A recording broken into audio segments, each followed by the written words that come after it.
Magandang araw mga kabayan dyan sa Pinas. Ano po kaya kung nag-grocery shopping kayo at nakakita po kayo ng dalawang produkto? Identical po, pareho ang ginagawa. Product A po, chemical-based, maraming preservatives, mga sangkap na hindi niyo kayang banggitin dahil hindi niyo maintindihan. At yung pangalawang produkto po, natural, 100%, no chemicals. Parehas pong presyo, parehas ang ginagawa. Ano po ang bibili ninyo? Karamihan po, kung hindi lahat, sasabihin, siyempre yung natural. Paano po?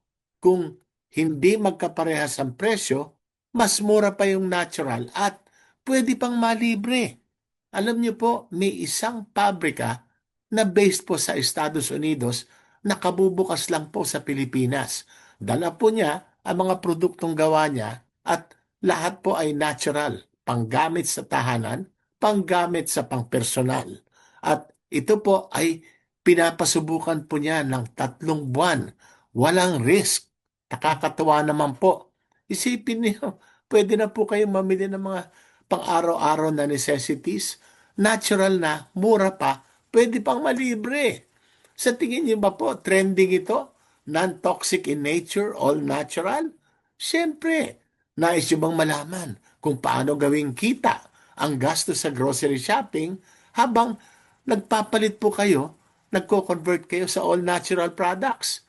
Ito po ay hindi MLM, walang selling, hindi direct selling, hindi po investment tulad ng stocks o crypto, hindi po ito scam. 40 years na pong ginagawa ang sistemang ito sa US at Canada. At ngayon po, nasa 20 bansa na at pinakahuling bansa na linunsad po itong sistemang ito ay siyempre yung ating minamahal na Pilipinas.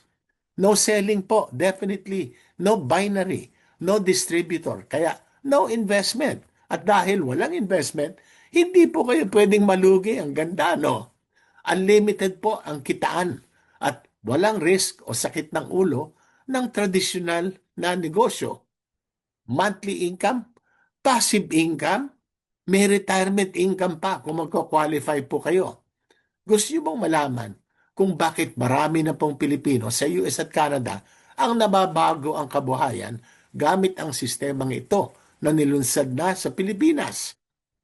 Hingin lang po sa nagpadala ng video na ito ang Zoom link para maka-attend po kayo sa isang live Zoom presentation na ako po mag-host at makita nyo ang lahat ng preba na dulot ng kakaibang sistemang ito.